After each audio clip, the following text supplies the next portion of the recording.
talk for a little while from the thought, trust the Lord through the battle. Amen. Tonight, I need you to take off all of your raiment. I need you to divest yourself. All right, preacher. And tonight, I need you to take on an animal image. Tonight, I need you to, if you would, put aside your humanality for just a little while and adopt the sheep tonight. The way we'll be able to better understand the verse and the text that it's found in, that we can look at it through the eyes of a sheep. Come on here. For the text informs us that the life of a sheep in Palestine is filled with threats and danger. Come on up, sir. And it's a nervous place for sheep. Take us on up, sir. You know, sheep are very nervous and they are easily frightened. And naturally, they are aroused very easily. Yes, sir. Many people also live in the cold, cruel grip of fear. Preach, preacher. So I think we can understand the sheep's perspective. Huh? And as one of God's dear followers, here we have David, Yes, sir. who has certainly faced many threatening circumstances as well as threatening people. My Lord. Yet, in the midst of all of his perils, Lord have mercy. he's found one thing to be unfailingly true. Huh? And tonight, that is that his shepherd has been by his side through every one of his hazards. Yes, sir. Notice, if you would, my brothers and my sisters, that if you were to read verses 2 and verses 3 that are found in Psalms 23, Yes, sir. there you will find that David talks about heat. And he's talking about his shepherd. Yes, sir. But then by the time you get to verses 4 and 5, there is a transitional change that takes place. Come on, sir. The transitional change that takes place is that in the 4th verse he says thou. Yeah. And in the 5th verse he says thou. Indicating, my brothers and my sisters, that now he's moved from talking about the shepherd to talking to the shepherd. And so then here, I don't know about you, my brothers and my sisters, but here in the 23rd Psalm, David has stepped out, and because of what he's gone through, he then goes on to describe the shepherd to us. Why don't you? And David then is capable of doing this because David at one point in time started out as a shepherd for himself. Yes, sir. And now, even though he's moved from shepherdhood to kinghood, he has not forgotten his beginning. And in his beginning, he goes back then to his beginning in the midst of his kingship, because now David has aged in his kingship, but he remembers his shepherdship, and then he uses that to let us know what kind of God we serve. And then he therefore declares to us tonight that God then is the ultimate shepherd, and then we are the sheep. And so then, my brothers and my sisters, as we then go on here, we find that David then talks about in this text being in the valley as a sheep, and then being under the shepherd, which is God. And so, my brothers and my sisters, if you would, we need to look at verse 4. And in verse 4, here we find that he will be with you in the darkest hour. Fix it. David declares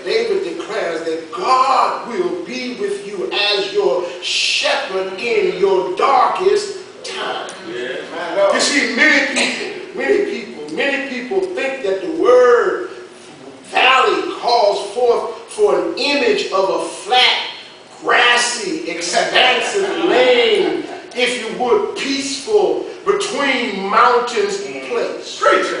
Like a dale or a meadow. Yes, sir. But here in this text, David, he's talking about, my brothers and sisters, he's talking about here an Old Testament valley. Yes, and an Old Testament valley was a deep ravine or a gorge, if you would. Yeah. It was narrow, it was dark, it was damp, and usually encased by steep stone walls, making it virtually inescapable. Yeah. Come on in I here. just come to tell you, it was a tight place. Yeah. Anybody in here tonight been in a tight place? The valleys were frequently located at the foot of the towering cliffs, and they were extremely dangerous. Yeah. For in the valleys, if you would, you need to understand there were snakes in the valley. But I just stopped by to tell somebody tonight that when we find ourselves in the valley of life, there's some snakes. We all know some snakes. But also there's some wild beasts in the valley. And we all know some wild folk. Yes, sir. We all have encountered some wild folk. Yes, sir. There are some folk that have been so wild, we've told them, look, you better check yourself before you wreck yourself. We know some wild folk. Why don't you know? But then there is a place in the valley where the criminals lurk. In the darkness. And look, I don't care how saved you are. I don't care how long you've been saved. You know some criminals. Matter of fact, some of us left some criminals at our house. You're working. Criminals in the valley. Come on here. But I still come tonight to tell you that you need to trust God through the valley. I hear you. Valleys are symbols of the darkest times of life. For you see, the valley of the shadow of death speaks of life's gravest circumstances, fearful occasions when death becomes a real possibility. Yes, sir. Such as when you go through the valley of severe illness or disease. When you have to go through the valley of a sudden attack on your health. When you have to go through a valley of a serious accident. Come on in here. When you have to go through the valley, I'm just trying to tell you that there's valleys that we have to go through. There's valleys where there's deadly weather conditions. I declare tonight, my brothers and sisters, that we're in the valley tonight. There's a valley of violentness, a valley of criminal attacks. There's a valley of war, the valley of terrorist attacks, the valley of famine, the valley of extreme poverty. I declare tonight there are valleys to go through tonight. But David comes to encourage us tonight to trust God through the valleys. And my first point tonight is David informs us that there is a presently present. Yes, sir. All right. Help. David informs us that there is a presently present that's in the valley. Yes, sir. David testified that he was not afraid to walk through life's darkest valleys, although he was defenseless in himself. He was not alone in his peril. For you see, his shepherd was with him. The Lord would protect him and keep him close to his side. Yes, sir. You see, it is in our valleys that we often spiritually mature and get close to the Lord. I know you're right. How do you know what God can do unless you have to go through it?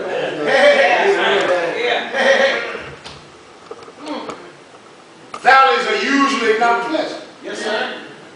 Valleys are where trials are. And they bring, if you would, they bring heartache and pain. Yes, sir. And it tends to and make it linger for a while. My Lord. But you see, we walk through them instead of run through them. Well, But, praise the Lord, we go through them with His help and His presence. I just stopped by to tell you, you ain't got to run through the valley. you're preaching about it. You ain't got to run through the, you know what, let me tell you something. Let me tell you something tonight. As I rush along, I was just telling Deacon Adams and Deacon Williams that, the journey here and being here has been good because of the company that I keep. All right. Because of them being with me. Yes, sir. It has made the journey a good journey. Yes, sir. Well, tonight I stopped by to tell you that you don't have to run through the valley. You can walk through the valley because of who's with you going through the valley. Yes, sir. Yes, sir. When you've got somebody who knows the way through the valley, then you don't have to run through the valley. When you've got somebody who's a mighty good leader, when you've got somebody who's able to lead you from earth all the way to heaven, y'all don't know what I'm wearing on y'all. But he was able to walk through the valley because of who was with him. So there is a presence for him in the valley. But I stopped by to tell you, as you go through your valleys, you need to remember that God is presently present with you in your valley. Yes, sir. God was with others who went through the valley of the shadow of death. My Lord. God was with them. Why don't you? You see, the Lord never left Elijah's side when he was confronted by the prophets of Baal. Why don't you, sir? God was with a disobedient Jonah when he was inside the belly of the whale. Why don't you, sir? God never left the side of Shadrach, Meshach, and Abednego when they were thrown into the fiery furnace. Why don't you? I just stopped by to tell you that in the valley there is a presently present. Oh, but then I stopped by to tell you in the valley, David says there is a testimony of through. Come on, dear. It's in the text. I'm still in the text. I'm still in that fourth verse. A testimony of through. Didn't he say, yea, though I walk through? Yeah. You see, David went through many valleys in his life. My Lord. You see, our valleys are a part of our lives whether we like it or not. They are the difficult times of our lives, which may include sickness, financial loss, disgrace. Holler when I got to yours. Come on here. Betrayal, aging, bereavement, disappointment. Yes, sir. You see, the phrase shadow of death. But hold on, before I deal with the shadow of death, I think I need to let you know that the through means you didn't come to stay. Whatever you're in as a Christian, you did not come to stay. I want to assure somebody tonight that Florence is going to pass over. I come to assure you tonight that it too shall pass. If you got financial difficulty, it too shall pass. If you got heartache and pain, it too shall pass. I just stopped by to tell somebody that you didn't come to rest in whatever it is that you're in, because you've got a destination. You've got a place to be. You've got an appointment. You've got a seat in the kingdom. Now I stopped by to tell you, you've got an appointment with when your feet strike Zion. Just one moment, you'll pay for it all. You came to go through. But then tonight the phrase in the text says the shadow of death. For you see, in the Hebrew includes our dark and bitter experience. You see, it was David who fought the bear and the lion in the valley. It was David who fought the giant Goliath in the valley. For nearly 10 years, Saul sought to kill David. Yes. Then when David became king, he had to battle against invaders and enemy nations throughout most of his reign. Fix it, sir. And sadly, there was Absalom, his own son, who tried to seize the kingdom from him. David tonight testified that his shepherd was with him in every battle. Is there anybody in here tonight that's willing to admit that through it all, the Lord has always been there? Been there strengthening you. Been there refreshing you. He's been there to help you go through. Is there anybody tonight that has a testimony of I'm on the other side because he took me through? Yes, sir. Tonight, amen.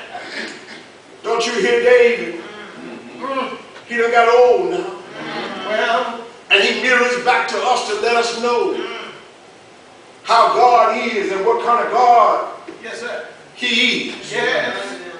Here in the text, don't you hear the words looming, if you would, from Psalms 37 when it says, David says, I once was young, and now I'm old.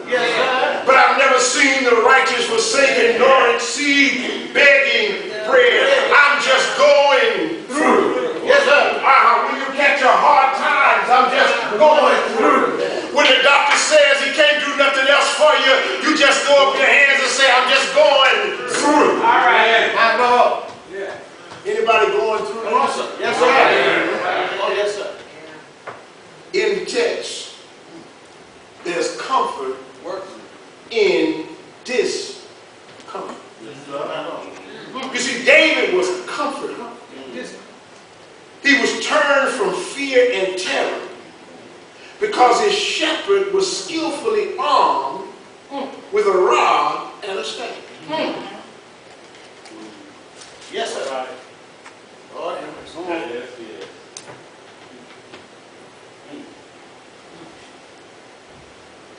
David was comforted, my Lord, because his shepherd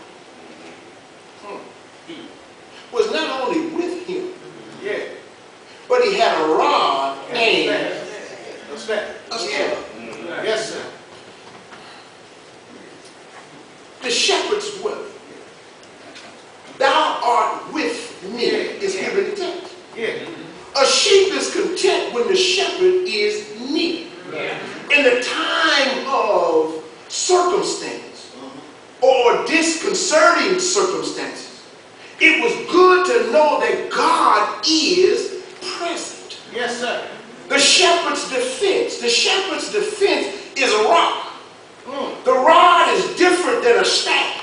For the rod is a club that is often thrown at intruders to beat off the beast or even a man.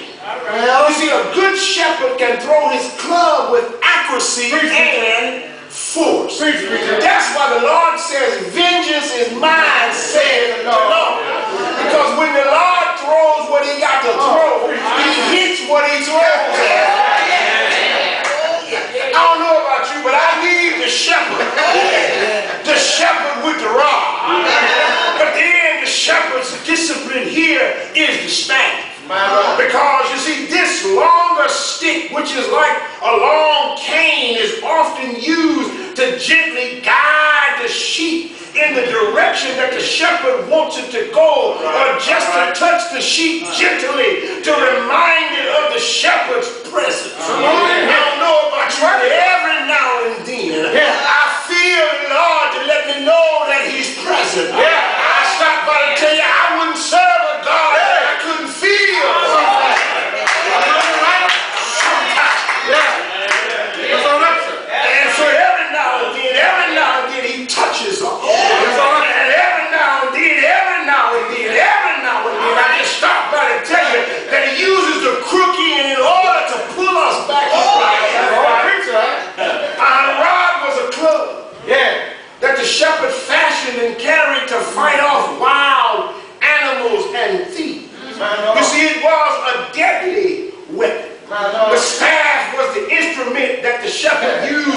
deal with the sheep. Yes.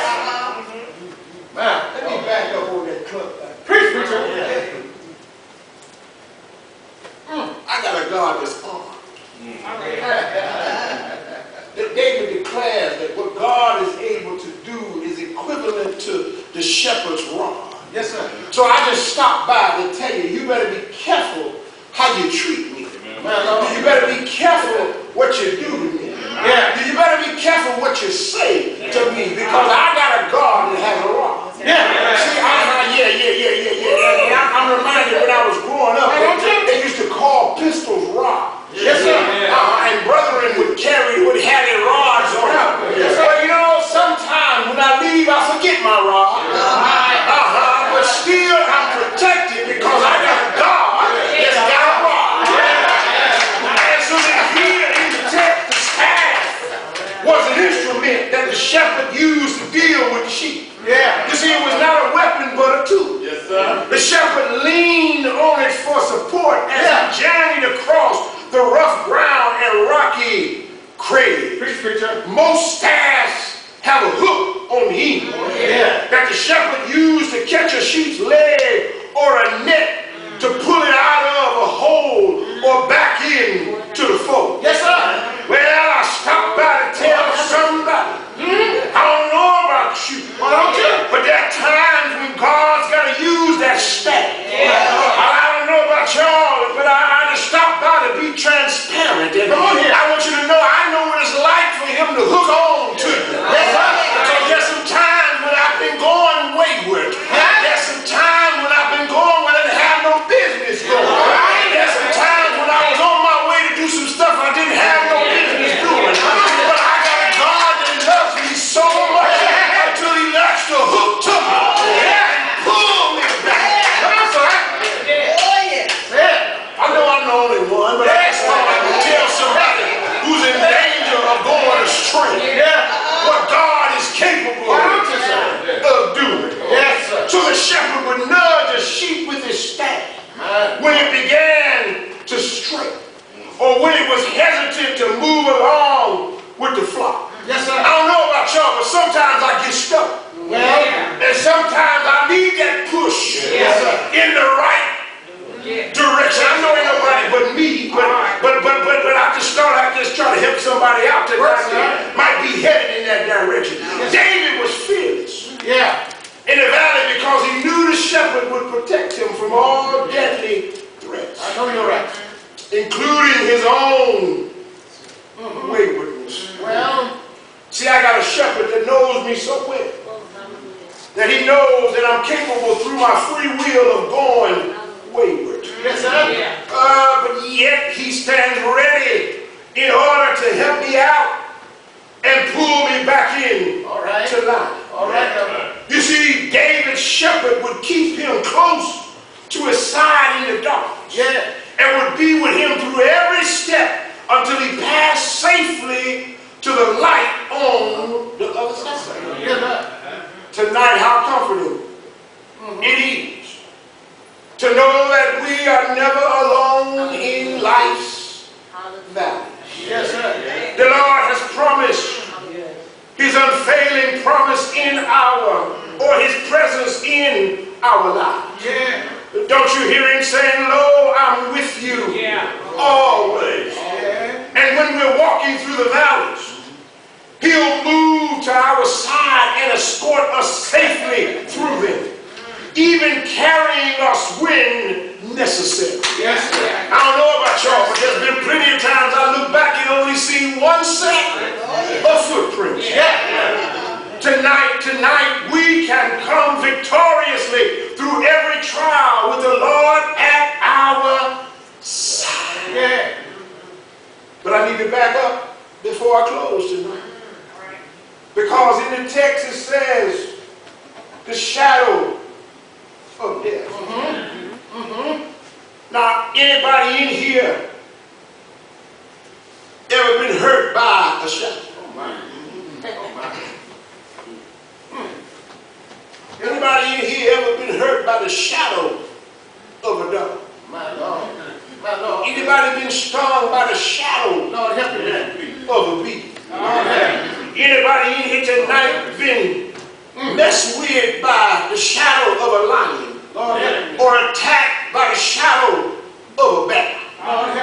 Well, tonight I just stopped by to tell you that life's darkest valley is surely the valley of the shadow of death. Yes, sir. And if you would, at all times in our lives, we only pass through death's shadow and escape to live another day. Well, if you allow me tonight, I stopped by to tell you that the shadow of death is just that, a shadow of death. The reason why it's a shadow of death is because it can't do you no harm. The reason why death can't do you no harm is because I know the one who has reduced death to a shadow.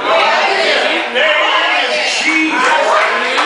Not yet, brother. Not yet. His name is Jesus. And he reduced death to just a shadow. Let me tell you what he did. He died out on the cross. For you and for me. And look, he went down into the grave. He died and they put him in the grave for 3 days and 3 nights. But early Sunday morning he got up with all power in heaven and in earth. And he reduced death to a shadow. That's good preaching. Jesus passed through death's valley and came through triumphantly on the other side. But because he went through the grave, he left a shining light for us to follow when we pass through the valley of the shadow of death. Yes, sir. He's like, if you would, you remember that advertisement for Motel 6, and they said they'll leave the light on. Well, because Jesus has already gone through the valley of the shadow of death, he's left the light on and we can see our way through. You see, because he handled death, then death can't do nothing to us. Because he's plucked the sting from death and left it powerlessly to defeat us. Well, I heard 1 Corinthians, the 15th chapter say that death, where is your sting? And grave, where is your victory? You see, Jesus seized the power of death from Satan and emerged from hell and gave the grave with his keys in his almighty conquering hand. Thanks tonight be to God, which giveth us the victory through our Lord Jesus Christ. But tonight I've got to go to my sheep. I wore on you long enough. But tonight I want to share with you before I go to my sheep that victory in the valley is because of the happenings on a hill. A Calvary with a crucified Christ. And a rest land with a resurrected Redeemer. Tonight I stopped by to tell somebody, don't you hear in Revelations 1:18 when it is declared that I am he that liveth and was dead. And behold, I am alive forevermore. Amen. And have the keys of hell and death. I stopped by tonight to give you more of a detailed insight. Come on here. Jesus died out on Calvary's hill. I got the victory because he took nails in his wrists and rivets in his feet. I tonight have the victory. I can go through the valley if you would, in the shadow of death, and I can come out on the other side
the valley. Whatever's going on in your life, you can trust the Lord. He's trustworthy. No matter what happens, you can trust the Lord. There's some folk you can't trust. You got some folk in your house you can't trust. You got folk you hiding stuff in your house from because you can't trust them. But oh, I stopped by to tell you, you can trust the Lord. You can trust Him until you die. Tonight, maybe somebody's been affected. Maybe somebody's come to the realization tonight that they've got a better insight. They're in the valley. They don't see no way out of the valley, but now, because of the sermon tonight, they come to understand that Jesus is the kind of leader that you need when you're in the valley. And that He's capable, He's able, and that He will lead you to the other side. He'll take you to greener pastures if you trust Him. So tonight, as we open the doors of the church, you may come by letter, you may come by Christian experience, you may come as a candidate for baptism.